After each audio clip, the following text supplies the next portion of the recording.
프로입니다. HLB 봅니다. 오늘 4% 떨어졌습니다. 뭐 무슨 문제가 있었느냐? 없습니다. 근데 떨어졌어요. 왜 떨어질까요? 그쵸? 아직까지는 매물 소화를 해야 된다. 근데 그 매물 소화를 하는 과정에서 굳이 위쪽까지 올려서 뭐 매물을 다 받아먹을 생각이 없는 거죠. 그냥 올라가면 그냥 안 털리고 갈 수도 있으니까. 그러니까 지금 하고 있는 이쪽 구간에서의 모든 이 주가 등락은 세력의 개미털기라고 볼 수 있다. 그쵸? 자, 그리고 HLB가 지금 가지고 있는 호재는 리보세라닙 그리고 캄렐리주맙 이쪽에 대한 부분이잖아요. 이제 5월 달입니다. 작년 5월 달에 정확히 이때예요. 그렇죠. 이날 5월 17일 요날 들어갔거든요. 요날에 뭐가 나왔냐? HLB의 판매 허가 신청을 들어간다는 내용이 나왔습니다. 그러면서 급등세를 보이고 나서 쭉 빠졌어요. 근데 정확하게 주가는 경기에 6개월 선행한다는 내용이 있죠. 그러니까 실제 나오는 결과보다 주가가 올라가는 건 빠르다. 그렇죠? 자, 그러면 최종적인 결과가 뭘까요? 흑자 전환. 돈을 버는 것. 어디서? 위암 치료제에서 또는 폐암 치료제에서 또는 간암 치료제에서. 그쵸? 이런 항암제 분야에서의 돈을 버는 것이 중요합니다. 제가 왜 위암이나 이런 부분을 이야기를 먼저 드렸냐면 리보세라닙의 원래 이름은 아파타닙입니다. 아파타닙이었는데 이게 진행되면서 이게 원래 위암 치료제로 개발이 된 거예요. 근데 전환된 거죠. 하다가 여기 간암 치료제로 전환이 된 겁니다. 그런데 이런 부분에 대한 효용성이 입증됐기 때문이고요. 이 항암제에 대한 이 단계별로 보잖아요. 그러면 첫 번째 화학 항암제가 있고 두 번째 표적 항암제가 있습니다. 그리고 세 번째가 면역 항암제예요. 지금 알테오젠에서 진행하고 있는 키트루다 있죠. 그쵸? 이쪽 알테오젠하고 머크하고 엮어가지고 같이 하고 있잖아요. 이쪽 키트루다에서 진행하는 게 면역 항암제. 그러니까 자가 면역을 높여서 지금 암을 치료하는 그 기법이 들어갔다고 보시면 되고, 여기 리보세라닙과 캄렐리주맙 이쪽은 표적 항암제라고 보시면 됩니다. 그리고 화학 항암제는 예전 1970년도 뭐 이럴 때 나온 거라서 좋은 세포까지 다 죽입니다. 대신에 싸죠.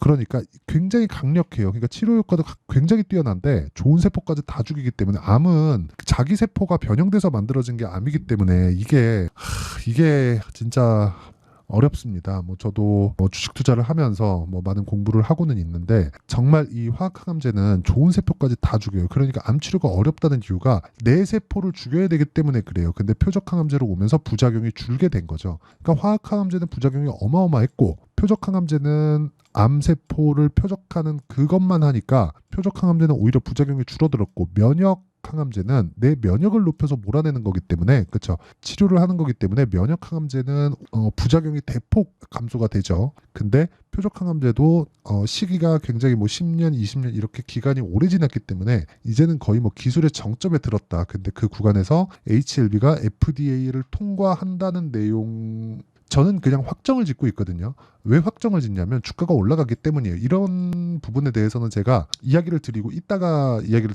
다시 드리도록 할게요. 그러니까 이쪽에 대한 효능은 사실상 입증이 된 거죠. FDA 통과가 된다면 그런 이야기를 드리는 거고, FDA 말고도요 새롭게 호재가 있는 그 내용은 이 내용입니다. 지금 FOMC가 끝났습니다. 금리 결정이 됐어요. 일단 동결로 끝났고요. 나온 내용은 그래요. 금리 안 올려. 근데 내리지도 않아. 그러니까 올리지도 않고 내리지도 않아. 근데 부담스럽다는 거예요. 그런데 이것에 대한 증거가 또 나왔어요. QT, 그렇죠? QT, 양적 긴축에 대한 규모를 축소하겠다. 이 내용이 발표가 됐습니다. 이게 뭐겠습니까? 연준에서 가지고 있던 채권을 팔아치우던 걸 이제는 줄이겠다. 그렇죠? 양적 긴축 할 만큼 했다. 그런 겁니다. 그러면 당연히 이 시장에 대한 유동성은 좋아질 수밖에 없고 HLB처럼 아직까지 이건 FDA 판매 허가 신청이 딱 나오면 자금 조달이 됩니다. 그런데 아직까지 이 자금 조달이 필요한 이 신약 개발 업체 측에서 보면은 약간 조금 좋은 호재라고 볼 수 있습니다. 그런데 그런 과정에서 그냥 오늘 확 떠 밀어버린 거예요. 정배열로 다 만들어 놓고 반등까지 확인을 해놓고 이런 상황이 됐는데도 말이죠. 그렇다는 건 지금 중요한 게 뭐겠습니까? 미래 가치를 반영하는 주식시장에서 가격이 먼저 떴기 때문에 조정을 받는, 즉 개미털기 구간에 들어갔다. 고가를 넘기 전에 나오는 흔한 패턴이라고 보시면 되고요. 여기서 횡보를 꾸준히 하면 어떻게 됩니까? 한 달 했어요. 그러면 20일 딱 걸리죠. 20일 동안 주가 중에서 이렇게 보시면 돼요. 20일 이렇게 딱 찍으면 20일에서 저가 빠지는 요 날까지 3일. 그쵸? 3일 딱 지나면 20일 이평선 있죠? 20일 이평선이 위쪽으로 방향을 틉니다. 그러면 3일 뒤에는 20일 이평선이 위로 가요. 그럼 여기서 한 40일 정도 더 하면 요 정도 되겠죠. 그러면 고가가 빠지는 그런 구간에서 60일선이 올라오는 상황이 만들어집니다. 그럼 여기서 가만히 있더라도 21선과 62평의 이격은 줄어요. 여기서 떨어지잖아요. 그러면 조정이 길어집니다. 그걸 판단해서 내가 매수를 해야 돼요. 그걸 판단해서 차트에 어떤 패턴을 만들면 됩니다가 아니라 나오고 있는 이동평균선을 계산할 줄 알아야 된다는 거예요. 자, 내용 보세요. 다시 이야기 드립니다. 60일 이평선의 그 만들어지는 원리는 뭐예요? 60일 동안 주가가 이동한 평균 가격이죠. 근데 60일의 저가가 높아지려면 며칠 걸려요? 지금 한 일주일 반 정도 남은 것 같네요. 대략 하나, 둘, 셋, 넷, 다여, 일곱. 그쵸? 7일. 그러면 일주일 반 정도잖아요. 5일에 일주일이니까. 그러면 일주일 반 정도 지나면 한 다음 주 말 정도 되면 60일 이평선은 방향을 여기보다 더 가파르게 띄웁니다. 그러면 최소한 이 구간이 빠졌을 때 60일 이평선을 딛고 올라가지 못하면 조정이 길어질 수도 있는 거예요. 왜? 역배열 전환되잖아요. 그러니까 우리가 매수할 수 있는 타점을 잡는 건 하나, 둘, 셋, 넷, 다여, 일곱, 여덟, 8일이 답니다. 그때 동안 이 구간 있죠? 12만 9천 원 이상 가 있어야 돼요. 그래야 딛고 갑니다. 그래야. 진짜 중요한 얘기를 드린 건데 그래야 딛고 간다고 제가 이야기를 드렸다는 건 여기 한 7일, 한 7거래일 안에 모든 게 다 끝난다는 이야기입니다. 이게 단순히 기술적인 내용이 이렇습니다. 패턴이 이렇게 갖춰져야 되고가 아니에요. 이 기간 안에 안 가면 갑자기 뭐 뜨더라도 고가에서 매물 맞고 빠져요. 왜? 역배열이니까. 그렇죠? 그래서 이 과정에 대해서 이해하는 게 중요하다. 기본적으로 FDA에 대한 판매허가 신청, 그리고 시가총액과의 관계 이런 거 있죠. 이런 거 중요합니다. 그런데 우리는 매매를 언제 해야 돼요? 올라갈 때 해야 돼요. 그래서 제가 그 이야기를 드리는 겁니다. 올라갈 때 해야 되지만 어떤 종목인지 알자. 즉 올라가는 걸 보고 나서 어떤 종목인지 파악을 하자. 이게 단계별로 가야 된다는 거예요. 어떤 종목인지 알고 여기에 빠져서 올라가지 않는데 먼저 사는 그런 행동은 하지 않아야 됩니다. 그게 장기 투자의 지름길이에요. 그렇죠? 보통 장기 투자를 어떻게 하죠? 물려서 한단 말이에요. 물려서. 그래서 물리지 않는 상황을 만드는 게 첫 번째다. 물론 매매하는 과정 중에 뭐 3% 정도의 뭐 손절하고 나올 수도 있고 5%, 10% 가도 손절하고 나올 수 있는 경우 있습니다. 있어요. 그런데 그런 부분을 최소화시키고 내가 올라갈 수 있는 구간에서만 매매를 하고 내가 막 급하게 매매하지 않으려면 이런 정도에 대한 파악은 되어 있어야 된다는 거고 이게 답이라는 이야기를 드리는 겁니다. 그렇죠? 이 내용이 정말 중요합니다. 그러면 이런 내용에 대한 부분을 이해했을 때 내가 어느 정도까지 매매를 할 수 있는지 그 내용에 대해서 이야기를 드릴게요. 자, 첫 번째 YC. 이게 YIK라는 반도체 관련주입니다. HBM 관련주인데 어때요? 올라가는 구간에서 계속해서 매수를 한 결과 20%의 수익을 내고도 올라가는 구간에 또 샀어요. 그러니까 이런 상황을 내가 계속적으로 만들어 가자. 자, 다른 종목도 마찬가지예요. 선익 시스템이나 이런 종목들 보잖아요. 올라가는 구간에서 매수한 결과 지금도 20% 정도의 수익 구간에 있고 이런 내용들 아까 전에 제가 말씀드렸죠. HLB에 대한 타점을 보여드리겠다고 올라가는 구간에서 계속해서 매수하죠. 이런 상황을 계속해서 만들지 않으면 주식시장은 어려워질 수밖에 없습니다. 이런 부분 반드시 기억을 하시고요. 그리고 이렇게 실시간 타점을 제가 여기 소통방에서 다 공유를 합니다. 자, 여기서 제가 지금 10억 만들기 프로젝트를 진행하고 있고 선익 시스템 시장가 매수 8시 49분 전부 다 장시 작전에 나간다. 왜? 올라가는 구간 내 있는 종목군들만 추려서 이야기를 드리니까 HLB 나가죠. HLB도 지난주에 급락 나오는 구간에 저가 잡죠. 이런 상황을 지속적으로 만드셔야 돼요. 이게 정말 중요합니다. 그래서 매매하는 과정 중에 내가 가격을 잘 못 잡겠다 하시는 분들은 구독과 좋아요 눌러주시고 소통방으로 들어오시면 되고요. 상단에 있는 전화번호로 구독 또는 10억이라고 문자 보내주시면 제가 소통방 입장 링크를 무료로 공개를 해드리도록 하겠습니다. 자, 그러면 이런 타점을 내가 어떻게 잡을지 이 원리에 대한 부분이 있죠.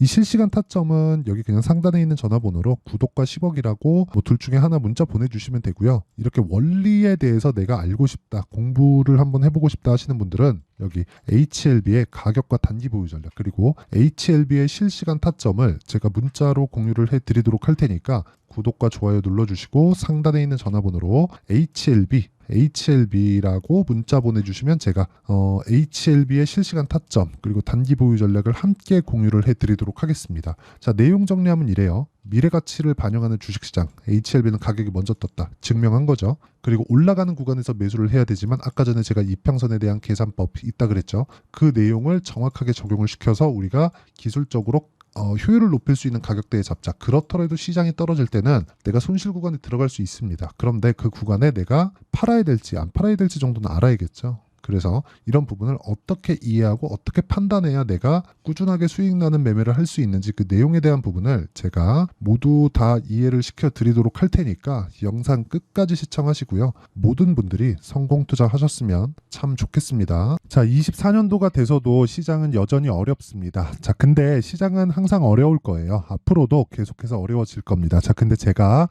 매월 대시세 종목을 구독자분들에게 공개를 합니다. 자, 내용을 보면 12월 달에 실제 공개를 했었던 강프로의 대시세 종목에 대한 내용인데 대기업을 상대로 안정적인 매출 구조를 가지고 있고요. 그리고 현재 주요 거래처는 삼성전자, 인텔, 하이닉스, TSMC, 해외에 반도체 관련된 기업이라는 걸 알 수 있죠. 그만큼 1월 달에 제가 보고 있었던 종목은 반도체 관련주라는 걸 알 수 있습니다. 공개를 해드리면 이 내용입니다. 여기 어보브 반도체, 그쵸? 실제 제가 거래한 내용을 공개를 한 거고요. 수익에 대한 크기를 보면 공략한 시점, 제가 가격대를 함께 공개를 해드렸는데 공략한 시점부터 21%의 수익 마감이 된 것을 확인해 볼 수가 있습니다. 자, 근데 지금도 마찬가지입니다. 지금은 어떤 이슈가 있을까요? 2월 달에 발표한다는 기업 밸류업 프로그램이 있죠. 근데 그걸로 인해서 지금 2월 달에 발표한다고 이야기가 나온 상황이고요. 무엇보다 우리가 생각해야 될 내용은 한 가지입니다. 어떤 이슈나 그리고 어떤 상승할 수 있는 내용으로 인해서 주가가 올라가는 것은 맞죠. 하지만 가격이 먼저 반영한다는 걸 반드시 알고 있어야 되고 그런 내용에 대한 파악이 되었을 때, 그쵸? 여기 어보브 반도체처럼 21%, 그쵸? 대략 3에서 4일 동안 20% 이상의 수익을 먹을 수 있고요. 그리고 여기 HLB 같은 종목처럼 대략 일주일이 채 되지 않는 기간 동안 30%의 수익을 낼 수 있습니다. 자, 그러면 답은 나왔어요. 재료에 대한 부분보다 중요한 게 가격이다. 자, 근데 지금 시장에 쏠려 있는 게 뭐죠? 2월 달에 발표하는 기업 밸류업 프로그램에 대한 내용이죠. 자, 그러면 우리가 이쪽에다가 지금 집중을 해야 될까요? 그 내용을 한번 보겠습니다. 기아차의 차트를 보면요. 1월 24일 날 정부단에서 입김을 불어넣은 이후에 시세가 강하게 발생한 것처럼 보이지만 애초에 12월 달부터 신고가를 달성했다는 걸 확인할 수 있습니다. 자, 그러면 우리가 스케줄을 따져봤을 때 우리가 어디를 봐야 될까요? 4월 달 총선을 봐야 됩니다. 드디어 때가 온 거죠. 4월 달 총선이 끝나면 그 뒤엔 뭐가 있죠? 대선 전국으로 들어갑니다. 그러면 우리는 4월 달 총선부터 시작해서 대선까지 이어질 수 있는 종목을 찾는 게 정말 중요합니다. 그게 정부 정책의 방향과 그리고 스케줄에 맞춰서 가는 거예요. 정치적인 상황에 따라서 주가가 움직이는 걸 우리는 수도 없이 많이 봐왔기 때문에 스케줄에 맞춰서 가는 게 지금으로서는 답이 될 수 있습니다. 그리고 무엇보다 어느 정도의 시세를 내는지 그 첫 번째 단계인 상황을, 그쵸? 제가 12월 달 밝혀드렸었던 대시세 종목으로 이미 공개를 해드렸기 때문에, 그쵸? 어떻게 제가 매매를 했는지까지 다 보여드렸습니다. HLB처럼, 그쵸? 31.9% 걸린 시간은 4일밖에 되지 않죠. 이 종목을 제가 가격과 그리고 어떤 종목인지를 애초에 12월 달부터 공개를 한 겁니다. 자, 그러면 지금도 마찬가지예요.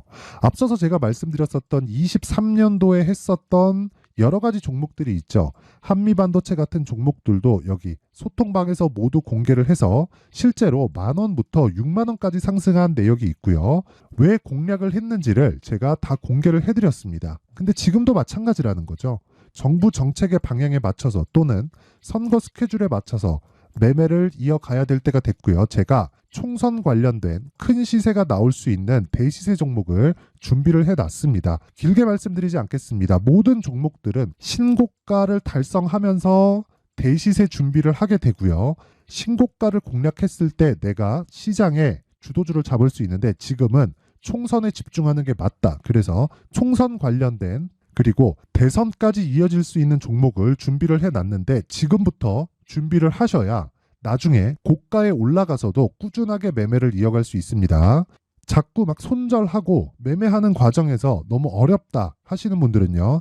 이 종목 딱 받아가서 큰 수익 내셨으면 좋겠고요. 이 종목은 상단에 있는 전화번호로 대시세라고 문자를 보내주시는 분들에 한해서만 제가 총선 그리고 대선까지 이어질 수 있는 종목을 공개해 드리도록 할 테니까 상단에 있는 전화번호로 대시세라고 문자를 보내주시고요. 그리고 구독과 좋아요 꼭 좀 부탁드리겠습니다.